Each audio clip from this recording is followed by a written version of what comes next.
Welcome to Navigating Complexity, the podcast where we dive into the paths less traveled and explore the challenges, lessons, and triumphs that shape extraordinary lives. In this episode, we sit down with Garrett Webber-Gale, Olympic gold medalist turned entrepreneur. He shares his inspiring journey from breaking world records in the pool to creating transformative outdoor experiences for others. Join us as we explore what it means to chase your calling, redefine success, and embrace the complexities of life with purpose and intention. Welcome to Navigating Complexity. It's nice to have you guys here again. Nice to see you, Matt. Yeah. I'm really excited about this conversation today. You and I, first time us meeting, but from what I hear, lots of great things. So I can't wait to dive in. Today we've got Garrett Webber-Gale. Garrett Webber-Gale. I just make sure I got it right. Garrett, you want to just tell us a little bit about what you do today, and let's get into your story.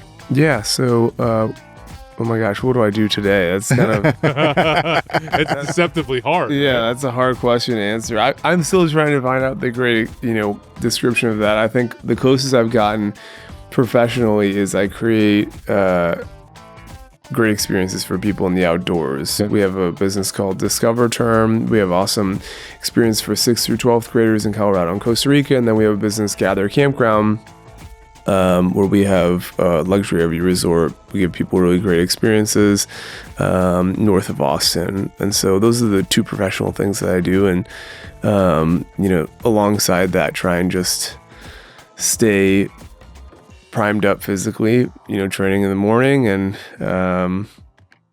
take all the things my kids do and try and improve myself, because I think they point out the weaknesses and the deficiencies that you have in ways that no one else is able to. So I think that's kind of what I spend most of my time. How old are your kids?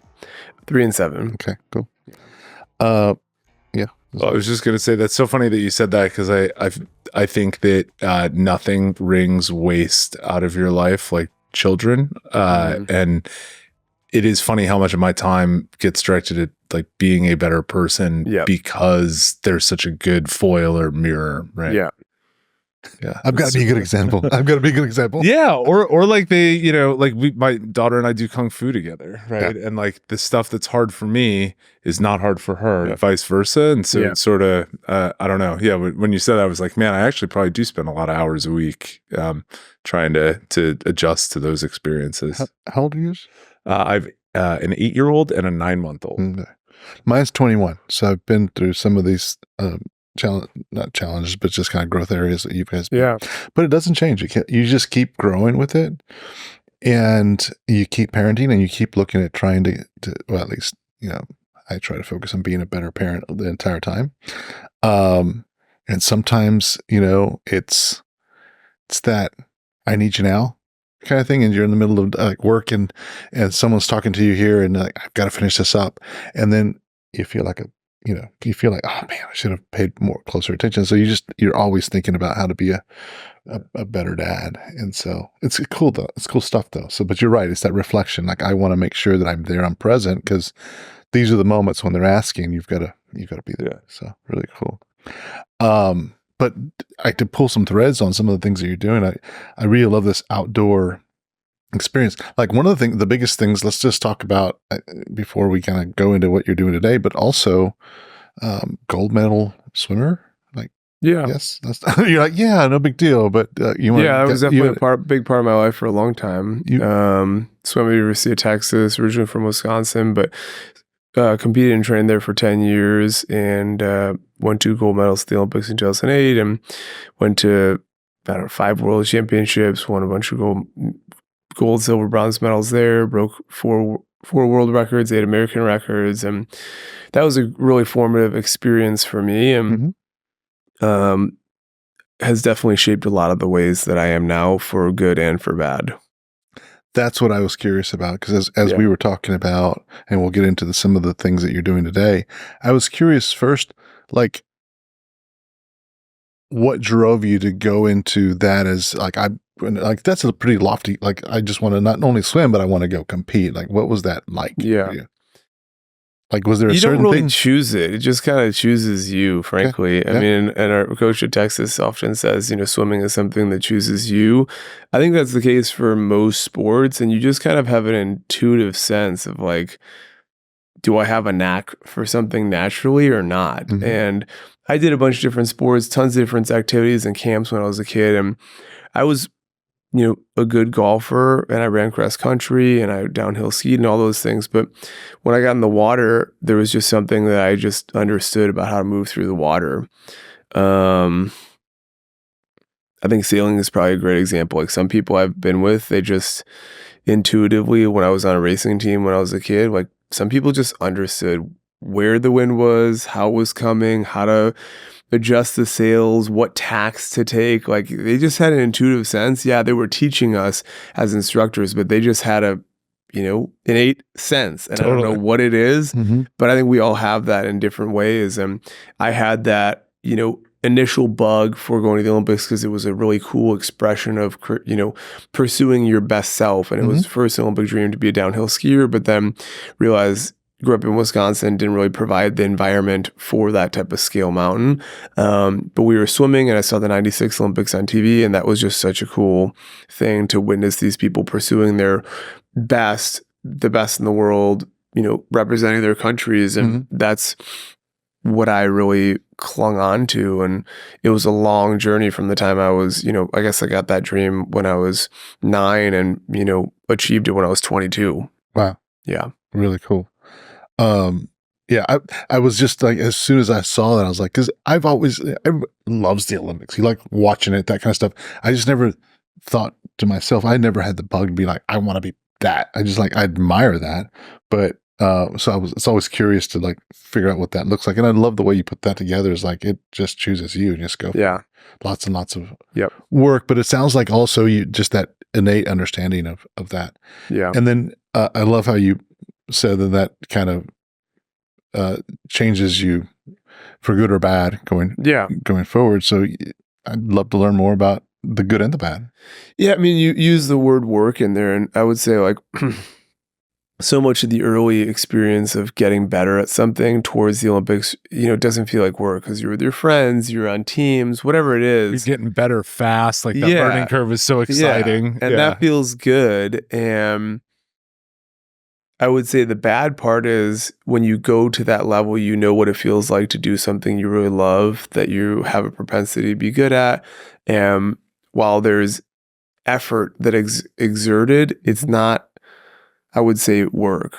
And you have a very clear vision of what that's like. I mean, imagine going to one of the best restaurants in the world and then just like going to, a restaurant wherever it might be. Yeah. And you have a model of like what truly world-class looks like. Right. And everything else, like it doesn't quite fit unless you're at that level. And so that's been one of the challenges is, what it feels like to do something you love and that you can be good at. And you have a hard time just being in positions or roles or environments where you're like, I don't, I've sold things that I didn't really care about. I've been on, in businesses that I wasn't in love with. And you think, wow, like this is really what I'm spending my time at. And then it does feel like work, whether it's because you're not accelerating as fast as you want, or you don't necessarily love the environment or the people or the product. And it, becomes challenging to, go down that path post athletics for a lot of people. Right. It's like you've got your passion and you've fulfilled that and you've hit that goal, you hit that early in life.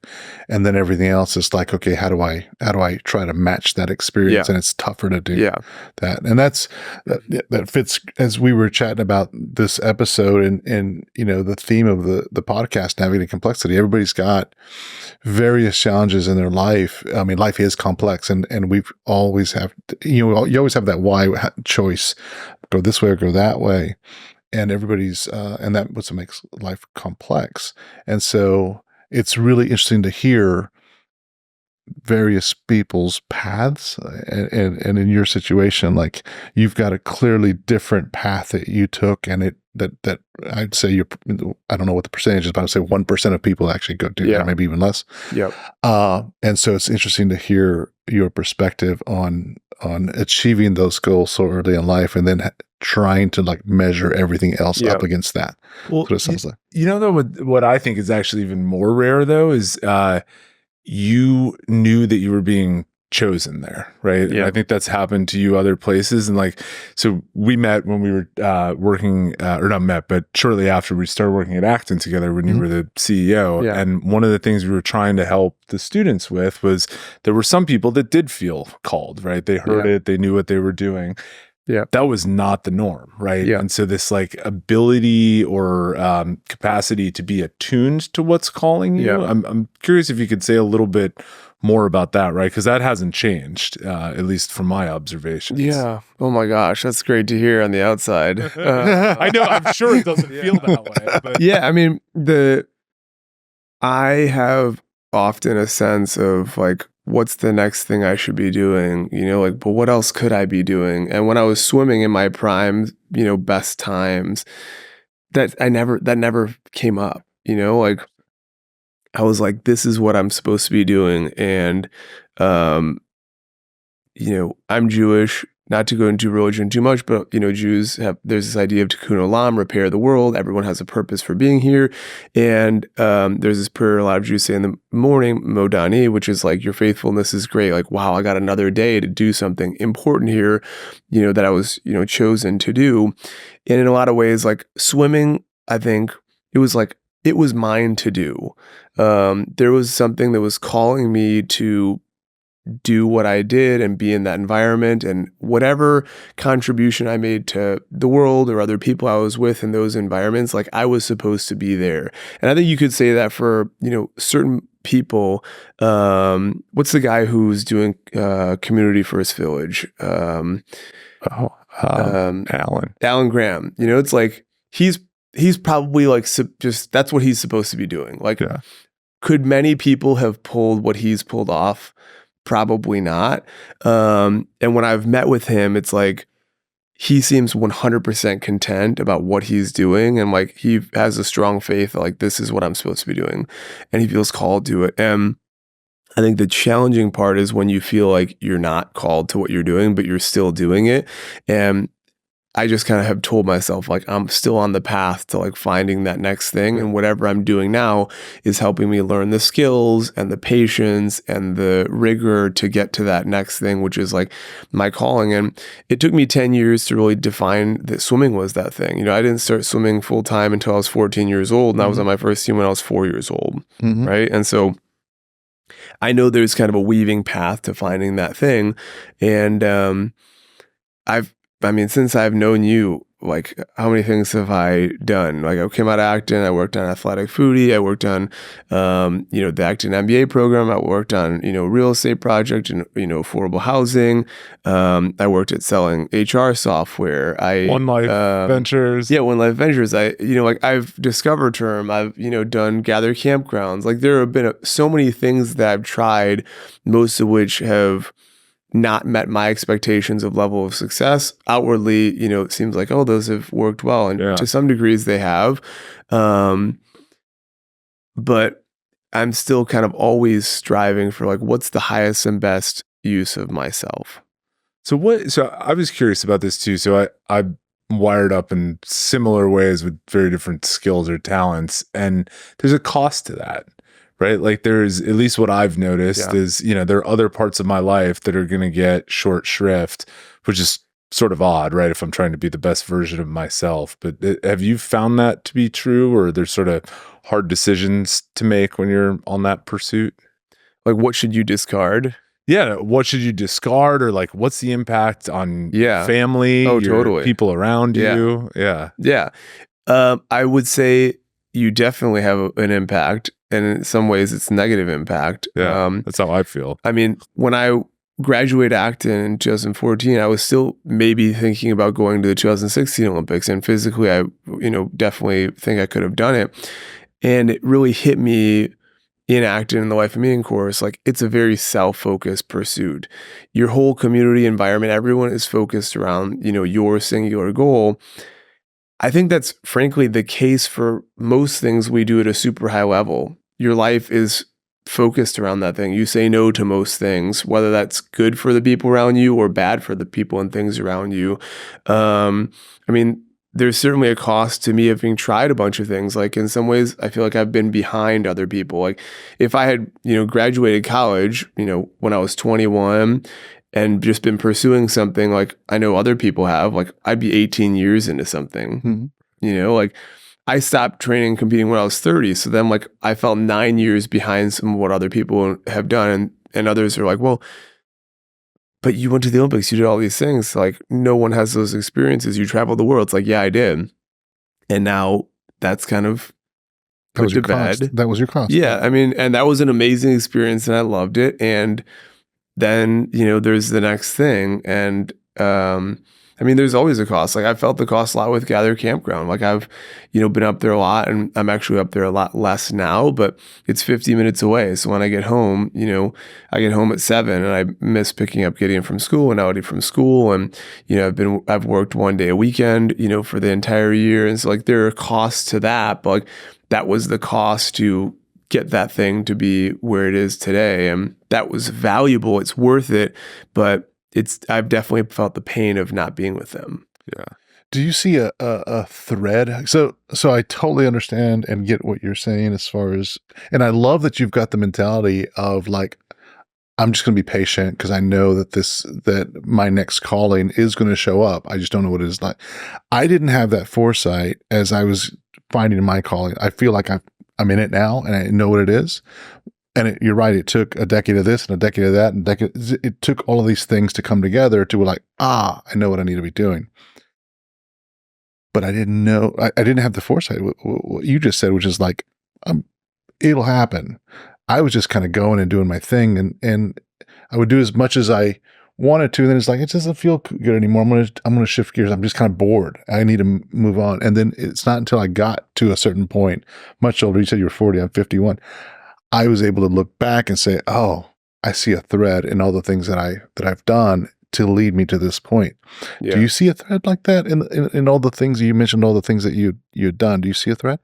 Yeah, it's easier to see the threads, in hindsight, right? Like, oh, I learned that thing here, and now that's so valuable in this moment, I apprenticed in some of the most famous restaurants in the world when I was still swimming because I was super into food and cooking, and the way that they treat people and the way they approach hospitality is now serving me very well in how we treat customers at Gather. Like those are things I would never have imagined would play out in the way they have, but they've been very valuable to me. Mm-hmm. I don't know that I've had the most patience along the journey. I think I've just recognized I've been very good at forcing results in some ways in my life. And in swimming, as an example, I was the smallest, least strong, least talented probably, but I just had it in my soul that I was going to do that. And I just kind of willed it to happen. I don't know that we can force our calling, right? So what's the alternative? Like just be in the moment, try and learn everything you can, keep pushing. My grandmother, my dad's mom, she was raised in the Great Depression. They had nothing. And she was kind of the master of just putting her next foot forward. Mm-hmm. She had uterine cancer and her husband died and had shingles all in, the same short, term, a month of her life. And she just kept going. Like that's what she did. Yeah. And that kind of set the model for me, I think, when I was a kid, which is that's just what you do. Whatever it is, you mentioned it, I've gone from one thing. How do I do it gracefully? I feel a lot of pain inside. I remember at one time I told my mom, I was like, hey mom, I think I'm depressed. She was like, no, you're not depressed. She was like, depression is when nothing matters. For you, everything matters. Right. You're feeling a disconnect between how big you think you can contribute, and you're not sure exactly where to contribute that yet. And so there's that feeling of, longing towards something, but you don't know what that something is. And she was absolutely right. And as I've aged, I've kind of more narrowly kind of defined what it is that I'm doing. And, it's been very complex going through there. I mean, navigating complexity is just, I think I've just kind of stayed moving forward, and kept my ears open and tried not to discard. As Stephen Tomlinson, you've probably seen his TED Talk, don't discard, like keep things in play that you're interested in. You're not going to imagine probably how they might coalesce. Well, and that is what I was, you mentioned you have no idea of how you're going to do it, but there are things along the way that matter. So outdoors is really big for you. Sports, you mentioned all the things you were involved with in school before you even started swimming, and just all these things, like there's these passions that are coming out along the way. For me, it's been problem solving. It's just a lot of entrepreneurs, I'm sure you have the same thing. It's like, I want to solve this problem. And then as you go into certain things, you're like, there are certain big problems that you're like, I want to tackle. And it informs you later as you like, just kind of in the back of your head, it's like, I want to tackle this. I don't know what's going on here, but it just bugs me. And at some point down the road, you're like, I know how to tackle that. Yeah. And so for you, when we were chatting about some of the things that you've done, like I so love that you've got you did the schooling in the snow, and then also the surf school. It's like I wanted to be back at that age to where I could go do that, because it's just like that's super appealing to like go have your education. You want to talk a little bit about what that was, because I think that was fascinating. We had our second kid, Elodie, and I was on the Greenbelt with Gideon, and we were just kind of hanging out when I was on paternity leave. And I just thought to myself, this is where I'm most joyful, out on the trail, doing stuff, hanging out. What kind of adventure could I go on with Gideon? I thought back to this, drive I was on in Colorado where this guy, had the sign outside of his ranch, llamas for rent. And I was like, oh yeah, people go on llama trips. Like I searched, for what could be. I kind of dreamt up this cool trip, and emailed some people. Matt was one of them, and he was like, hey, I'm almost certain we're in. And we went on this trip with parents and kids in the mountains, and we had guides and llamas that cured all of our stuff, and was telling one of our teachers at Acton, Jamie Matthews, about this, and he was kind of fired up about what I was doing, and I was just fired up about doing something outside. And we kind of just were imagining what other things could we do. And his kids had just gotten back from this program in Switzerland where you ski and go to school for middle schoolers. And we're imagining what we could do with that concept in the US. And so we first started Powder Term and then Surf Term, and kind of branded them under this Discover Term brand. But for me, it's just, I've always aspired to be in the outdoor business. I wrote myself a letter when I was in college. I was like, someday I want to be in the business of horses, boats, or oh my gosh, what was the other one? I'm trying to think. Something like that. And or skiing. Horses, boats, or skiing. That's what it was. Yeah. And I remember being on the chairlift with Jamie, before Powder Term started. I was like, I've always wanted to be in business in skiing. I had no idea how it would be or what it would look like. And we have these intentions in our brain, and I think we can manifest things that we just want to do. Yeah, 100%. It's so interesting too, because I knew that all I wanted to do was be outside, and so that's all I did. For 10 years, right? So while you were swimming, I was living on sailboats. Yep. And now I do way less of it, right? Like and so I think that's one of the other things that I think is so interesting about how you've kind of woven the outdoors into your professional life, is that for me, they're very separate, still. And and I'm moving more in that direction, with some hospitality oriented, hotel development with, trails as the amenity set, not a golf course in a beautiful setting. And so I think, so I'm trying to do it, but I'm just curious if you could talk more about how to kind of marry that passion with what you're doing, because I think Gather's another, you're now creating the ability to have the experiences you like for other people. Yeah, for sure. I don't know. I just kind of kept following the energy of what was interesting to me, right? I was really energized by doing something outside with Gideon, and that turned into the llama trip, and that kind of energy I just transferred to Jamie on that phone call, and then he got energized, and this idea came together, and we, opened a Google Doc, and, together wrote like 20 some pages of what this adventure, business for kids and skiing could be like. And I think Stephen Tomlinson one time had guided me, like, imagine something you would love to do without asking yourself the qualifying questions of, can I make money doing this? Are enough people going to want this? How will people view me if I do this? Those qualifying questions, they're always in our brain when we're trying to vet an opportunity, instead of just what could we imagine without all the, force factors, we have to pay a mortgage and I have to pay for my kid to go to school. And how am I going to do that doing this thing? This year is a perfect example, like I had no idea what it was going to be like to launch Gather. I, had no idea if our family was going to make any money doing it. In the short run, in the long run, I was confident that we would, but I just was like, all right, I'm going to devote my whole year to doing this and basically say no to everything else. And that's what I did. I basically this year was like, I'm going to support Kira as she finds the next thing she wants to do, launch Gather, and keep myself physically fit. And whether this is a good thing to have your passions commingled with your business, I don't know. I mean, you're going to move to the mountains and be able to do this stuff all the time because you're doing work that affords you the opportunity to do that. That might be, a path that gets you to actually do more of it than if you had tried to coalesce, the passion with your work. That was the lesson I learned when I did it, was that if you are any good at leading people outside, you get put in an office. Because eventually you will have this breadth of knowledge where you are the most effective support for everybody else. And so that was sort of, I don't want to say I aged out, right? But it was at the point where it was like, I either have to go into an office and give this up or go do something else and figure out a way to do it. And, obviously I know more now, but that's exactly the dynamic. Yeah.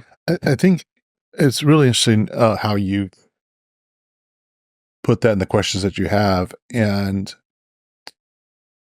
the thing that comes to mind is I've got some quotes. I think Steve Jobs said, do what you love and the money will follow, or something of that nature was the quote. Essentially, he was like, I was worth $1 million at 22. I was worth 10 million at 24. I was worth, that never ever mattered to me because he was always just following the passion.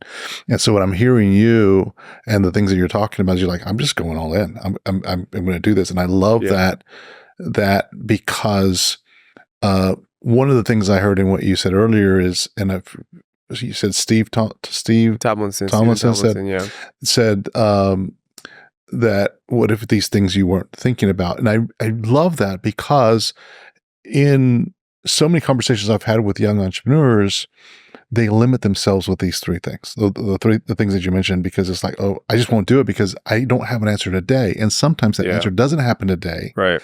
But the calling is still there. And I'm not saying that you should just go for it, but I think with enough thought, passion, and just reasonableness, like you said earlier, I know long-term it's going to happen. I just don't know short-term. I think it's okay to be like, I don't know the answer to this, but this thing is calling me and I've got to follow this intuition. Yeah. And so that's what I'm hearing you say. And at the end of the day, we're what you said earlier about your grandmother, one foot grandmother, or one foot forward in front of the other. Yeah. As humans, what I've noticed in humanity is that we're just resilient. We will go and we'll make it. People that I'll just have a general statement. People that fail often are learning from the failures, and there's a couple kinds of failures. There's like failure because I don't think I can go forward anymore. And there's other failures where it's a true crash and burn, and I don't know how to make. But sometimes it's just people quit. The answer was at that next door, and it just didn't open you change. So I think there's some real beauty in what you're doing, and just especially saying I'm going to give this a year. Like you've set your parameters, and I'm just going to give it all in. I think that's what you said. I don't want to put words in your mouth. Yeah, that's just what I was focused on for the year, and to that idea, I think. Jeff Sandifer, who started Acton, who I worked for and really loved working for. I mean, he always had said, "It's never over until we decide it's over." Yeah, there's always another route. Exactly. Like there's always something else. Whether you're trying to raise money for a deal, like there's always a path to do it. I gather right now as an example, like we've done great. We've had a lot of luck. We've given them a lot of amazing experiences. I don't have a good picture of what it looks like to expand. Right. I don't know, there's just kind of a mismatch between what people want to sell, what counties want to allow get developed. I can't imagine the scenario that Gather will look like in 5 or 10 years. Right. And sometimes that's okay. Yeah. And that was the whole point is as entrepreneurs, there are points where like, yeah, you can have a general guided vision for the next 10 or 20 years, but not always. It's like, I'm not sure. And I'm okay with that. And I'm just going to take one more step and just go. Yeah. And ultimately I've had this happen to me before. It's like, something out of the blue just strikes you. That's the answer. Why didn't I think about that earlier? Because it was already there. Yeah. I just hadn't opened up to it. So yeah, it's really I don't know. I think that like it requires a level of self-awareness and inner peace that I don't have. Like, when I think about it, like, is this getting you anxiety? Yeah, Like, totally. anxiety. Well, because I was thinking, like, when you were saying that, like, you're totally right that if I tried to think about what life looked like 5 years from now, I wouldn't be able to visualize it, but I will spend an inordinate amount of time trying to understand a reasonable approximation of what that would look like. And I'm going to be totally stressed out the whole time. And it's not going to change what I do. And it's not that I need the answer. It's that I need to kind of know that I'm going in the right direction, right? And I'm not violating something that's really important to me, right? Like, am I getting distracted by this thing, or is it really, sort of on the straight and narrow? But I take way too long to make that decision. And then once you do, right, you've already kind of taken a bunch of steps. And I don't think I'm unusual in that way. I mean, I think I plan less than most people, but I think it's a very common experience. And like, I don't know, I'm curious how you get out of it. Right? Like, how do you develop that level of awareness to like actually be okay and that you have no idea what's coming? And I don't know that you do. I think just to what you said earlier about just innate things that happen. You think about Jobs and Wozniak, right? They were just a good partnership because one was the Wozniak was the deep thinker, Steve Jobs was the visionary, right? Yeah. And it's like, I don't have all the answers, and you're just kind of built that way. And then you've got the other person that you've just got to like work together. So I think that's where good partnerships come in. I don't know that a visionary becomes this. I haven't witnessed that. Maybe it happens, or someone that is a really deep thinker becomes a visionary. I think you find the right partnerships to make that happen. And that's just kind of what I've seen. Yeah. So I see vision. I see that you've got this vision of and also self-confidence. I think I connect a lot with what you, because I'm the same way. I see a vision and I just go, and I know I've got this level of everything will be fine. We're humans. We're resilient. It'll work itself out.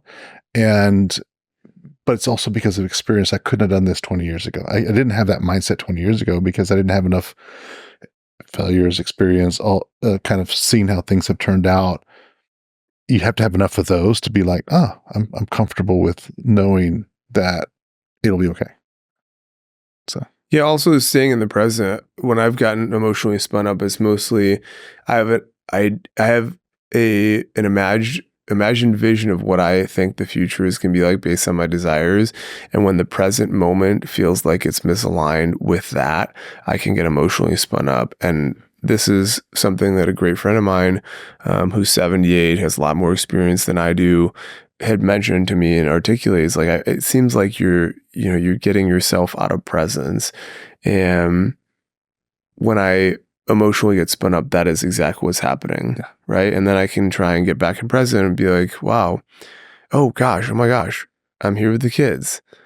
We've got the stuff we need. Gather is doing well. We have a great team up there that is not requiring me to be there. Yeah. Surf term starts in 2 days. Jamie's going down. He's going to crush that with, a great team. Like, but I guess what I'm saying is like, that's like being a Buddha, right? Like that, like when you describe it, it sounds almost religious to me. And there has to be something that you or other people are doing, or practices that you've adopted to be good at that. Cause I don't think that's like anybody's default state. Yeah. Like you said, through experience, you learn it. It definitely, if you're exactly right. You're not born with this like,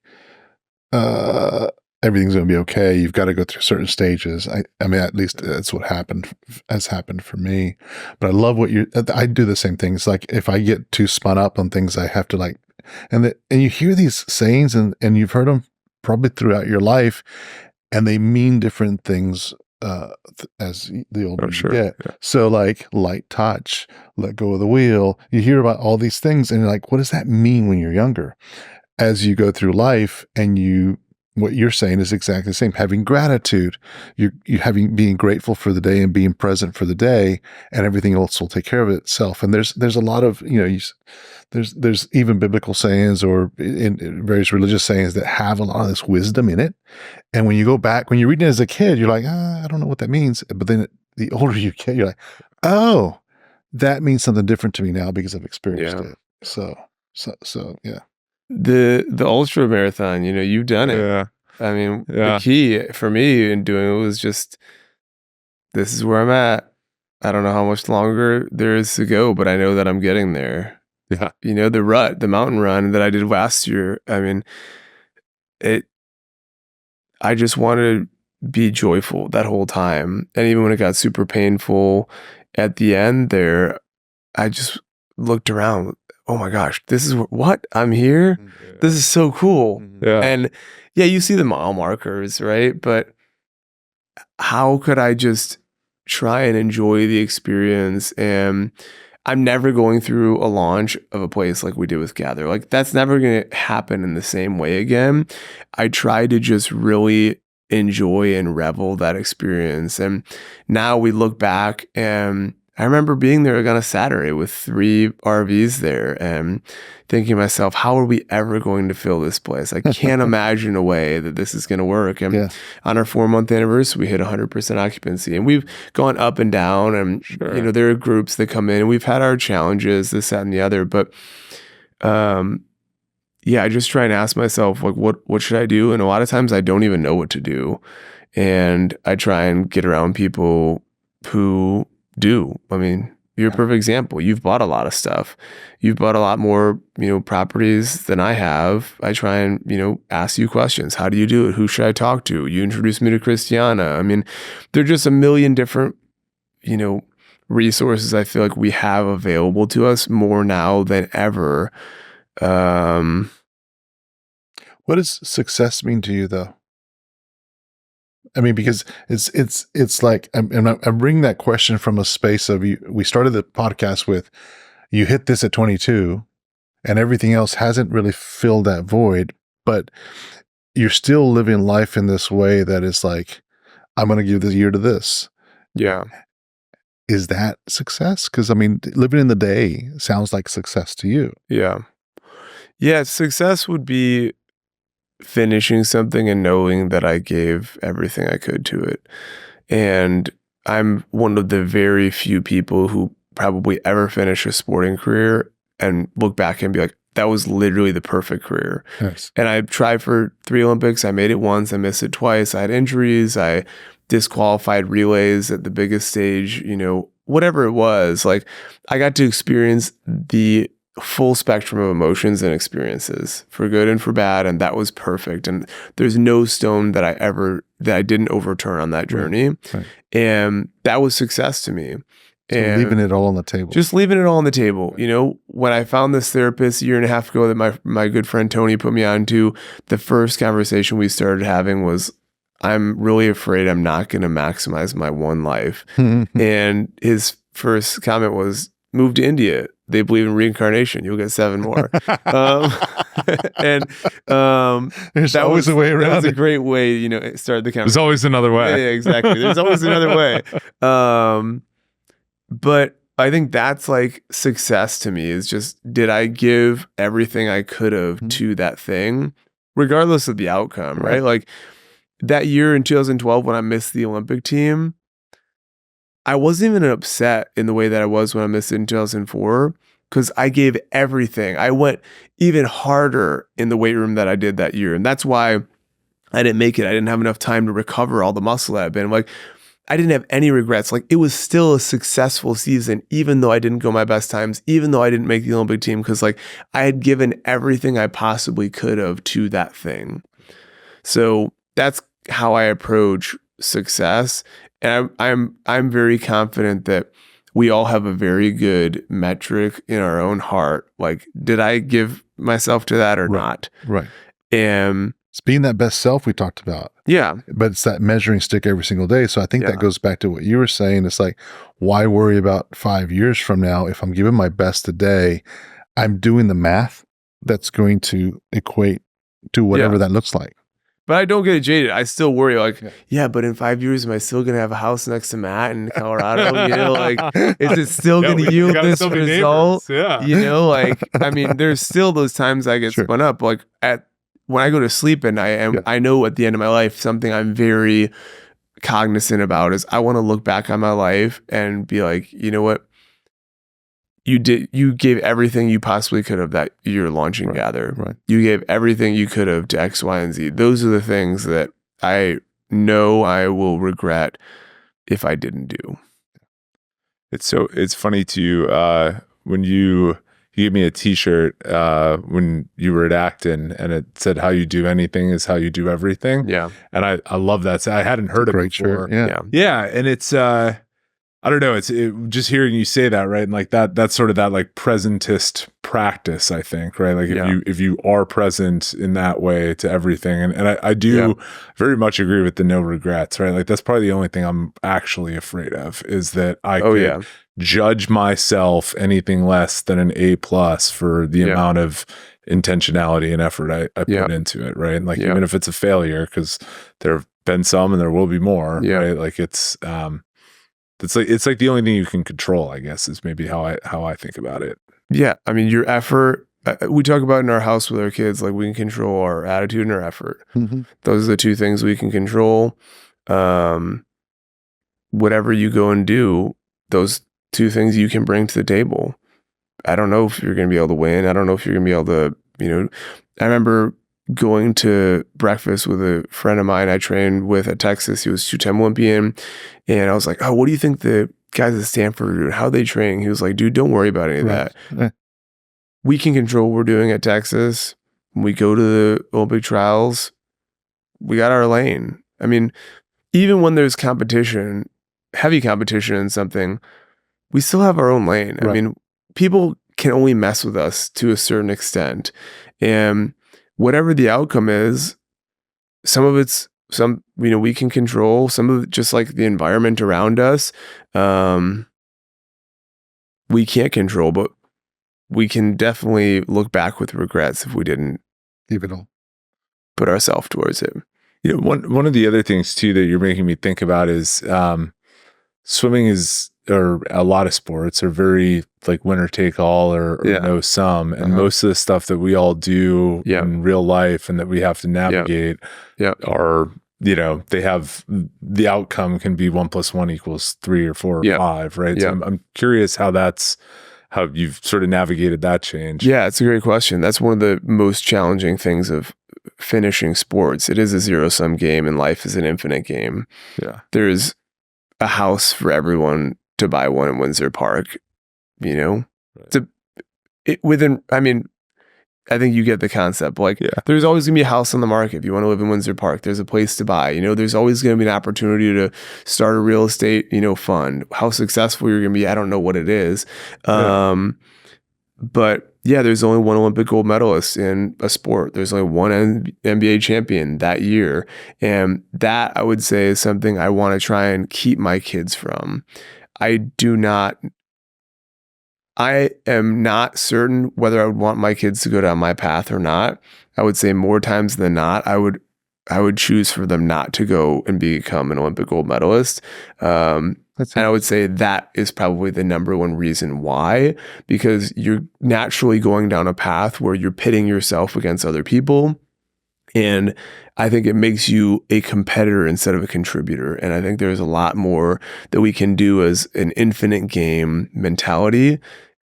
So many athletes I've been around, they just struggle with that to no end when they finish because they're trying to compete against, you know, you always want the other person to not do as well because that puts you down in the rankings. Right. But we can all do well. Like all the other, you know, RV resorts near us, can do well. And it's probably better for us. Yeah. Right. Like if the guy raises his rates across the street, that's great for us. Yeah. Right. If he's giving a great experience, that gives us opportunities to learn and improve. That is a big challenge, is the zero-sum game. And thankfully, life isn't like that. Unfortunately, that's the mindset that I had growing up until I was basically 30 years old. And it's very hard to unwind. Yeah. Great concept. But you're right. It's external validation, external competition versus like looking within. Right. And that's why when asking the question, like, what's success mean to you? It's a very personal, like it's different answer for you, for me, or for you. We all have that, like, this is what it means, because we're discovering what our best self is, and we have our own measuring tool about that. I love that when you said, I don't want my kids to do this, I was like, why? And that makes perfect sense. Yeah. Perfect sense. My coach at Texas always said, if you're stronger this year than you were last year, then you're in a good place, right? Yeah. It's not how strong I am compared to you. We have different builds, we have different backgrounds. So that's not something that's going to be helpful to compare. But if I'm comparing myself to where I was last year, that's something I can focus on that's helpful in a positive way. It's forever growth. And I just tend to look at nature, plants, trees, everything else. None of those things are comparing. They're just kind of growing and doing their own thing. And that's us as humans. And we started off the podcast with saying, how do we be our best selves? Right. And that's the challenge of every day. And whether it's dealing with our children or dealing with our business or whatever that challenge is how do I make better decisions today than I did yesterday? Yeah. Which is growth, which is awesome. Yeah. I love it. It's interesting the way you ask that question too. You kind of give the answer, right? Like your best self is, you're not talking about other people. Like the question isn't how do I be the best race car driver, right? Because then you have to think about all the other race car drivers. It's how do I be my best self? And even, race car driving is a funny one to me because we don't even know if Lewis Hamilton's the best driver. Right? Like they just have a better car because they have more money. Right. So like that would be even a harder. My swim coach growing up, he came from horse racing. It's like, it's great because you can always buy a better horse. Right. If you got the money, you can buy the better horse. Right. I just don't think being in things where we're necessarily comparing ourselves to other people is helpful. Yeah. Man, I really enjoyed this podcast. Did you have anything else that we missed? I think that we covered everything. No, I don't think so. I think I'll keep talking to this guy probably later today. But, yeah. Well, I think thanks for being on the show. My pleasure. This was very insightful to learn from people that go through a different path, and it's been a pleasure for me at least to learn more about your path and some of the challenges that you had up front and things that you're going through now. So thanks for being on the show. It's an experience, that's for sure. That's the thing. It's funny. I joke, we talk about it in our family all the time. Like my daughter will always ask me, who's your favorite teacher? And I'll say experience. And like, that's always the answer. Yeah. It's a great answer. Best teacher I've ever had, right? Both, like you said, in both directions, right? It's good and bad. And it's almost like you want to have an intensity of experience or like a quality of experience, and as long as you hit that, it doesn't really matter what the experience is, right? You'll sort of learn a ton from it, whether it's professional or an ultra marathon or whatever. The times that I don't even want to say failed because I don't even look at it like that. But the times I didn't meet my expectation, the times I had a lot of pain, like the highest levels of pain created the most robust learnings for me in whatever way that was. Those